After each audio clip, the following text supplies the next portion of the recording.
Magandang araw mga katuto, I am your Kuya Leo at nandito tayo sa kinalakihan kong bayan ng Santa Maria in the province of Bulacan. Ang Santa Maria ay punong-puno ng kasaysayan. Kaya ano pang hinihintay niya? Halina at samahan niyo akong tuklasin ang ganda ng Santa Maria.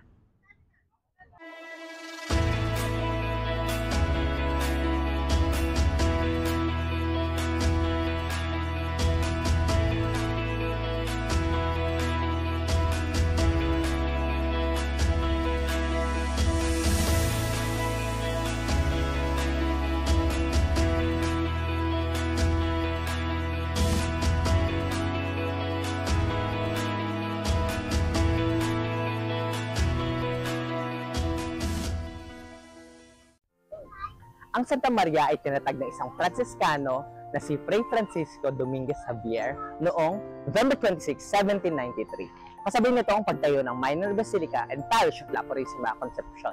Mas kilala ito sa tawag ng Simbahan ng Santa Maria, Bulacan. Natapos ito noong early 1800. So dito rin nanggaling ang pangalan ng Santa Maria. Ito ay nanggaling sa Blessed Virgin Mary as La Purísima Concepcion. Bago dumating ang mga Espanyol sa Pilipinas, Santa Maria was just a vast wilderness na pinaninirahan ng mga wild animals at masasukal na gubat. Dito rin nanirahan ang mga Aidas at mga Dumagats. The existence of Santa Maria can be traced as early as the year 1647 nung ito ay baryo pa lamang ng Bukawi. Ang pagtayo ng simbahan ay tinuring na foundation ng spiritual crusade ng bayan. Ang mga katutubo were converted into Christianity at marami pang tao ang tumira dito. Unting-unting nabuo ang civil affairs hanggang ma-appoint ang unang kapitan del barrio na si Andres de la Cruz, kasabay ng pagtatag ng poblasyon kung saan ito ay kontrolado ng Spanish colonial government. Ang mga tao noong panahong iyon ay nagrenta lamang ng kanilang lupa. Pinabayad nila ito sa mga praile na nakaistasyon sa ngayong barangay Santa Clara. Nandiritong ang kumbento kung saan ang iba't iba pang lugar kagaya ng Balagtas, Pandi, Santa Maria at San Jose del Monte ay nagbabayad ng renta. Ang Santa Maria ay kilala pa noon as Santa Maria de Pandi. Curiously enough, nagsa-celebrate ng piyesta ng La Purísima Concepcion hindi sa normal yung date na December 8 kung saan ito yung holiday ng Immaculate Conception.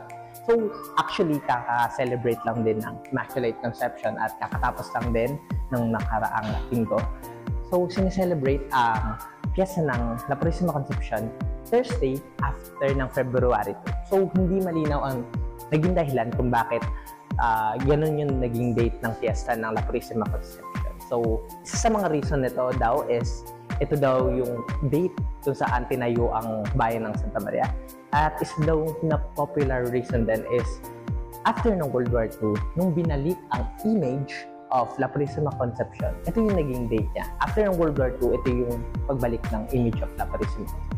So, ang pag-celebrate daw ng fiesta ng La Purísima Concepcion ay dahil sa pagko-commemorate ng pagbalik ng image of La Purísima Concepcion.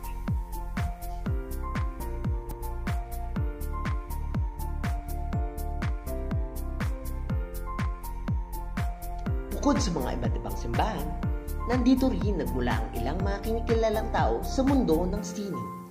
Si Jose Corazon de Jesus at si Francisco Santiago. So, nandito ngayon tayo sa heritage marker Corazon de Jesus or si Joseng Batute kung tatawagin natin. So, kilala rin si Joseng Batute as the Hari ng Balagtasan.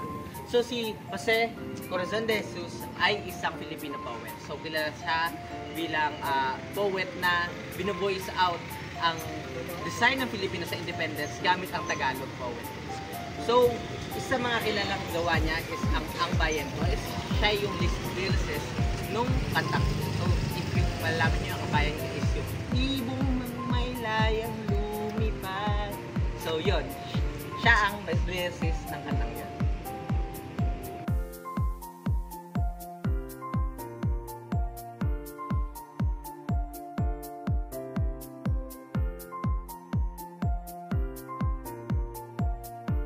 So ngayon naman, nandito tayo sa heritage marker ni Francisco Santiago. Langlakad din siya mula sa La Purísima, Concepcion, so malapit lang siya dito. So si Francisco Santiago ay turing din at tinatawag na ama ng kundiman. So siya ay nag-compose sa maraming mga kundiman songs. Ang isa sa pinaka-masterpiece niya ay ang Concerto in B flat minor, at ang pinakasikat niyang piyesa is Kundiman Anak Dalita. So si Francisco Santiago ay pinangalan ng UP Emeritus Professor of Piano din.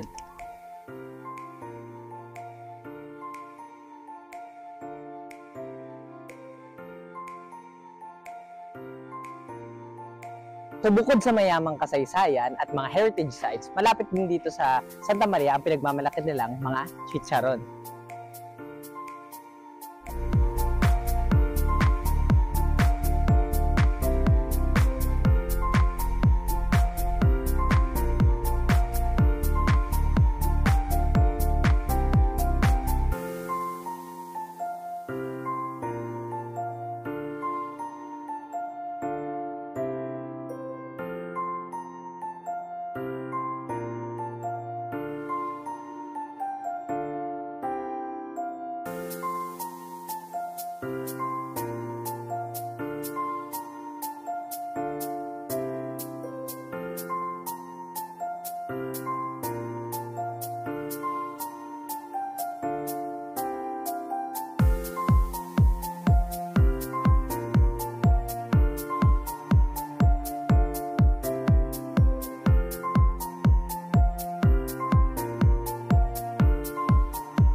So nandito tayo ngayon sa tapat ng Municipal Hall ng Bayan ng Santa Maria, kung saan nakakatayo rin ang parken nito.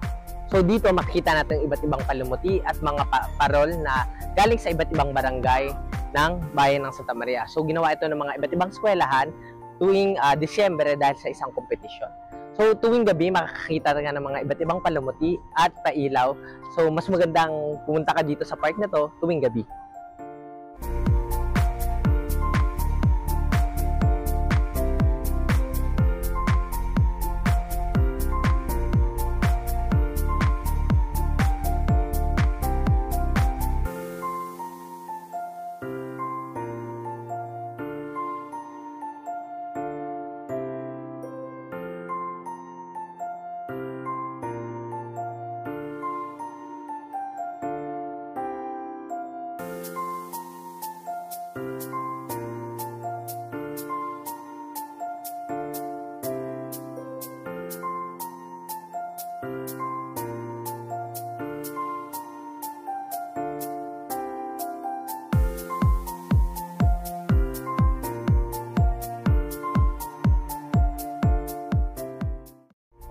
Talaga namang maraming makasaysayan at magagandang lugar na dito nyo lang makikita sa Santa Maria. Ngunit dito na nagtatapos ang ating journey sa pagtuklas ng yaman ng Santa Maria. So, sana marami kayo natutunan at ma-inspire pa kayo para tumuklas ng iba't iba pang kaalaman dito sa bayan ng Santa Maria. Hanggang dito na lang. Paalam!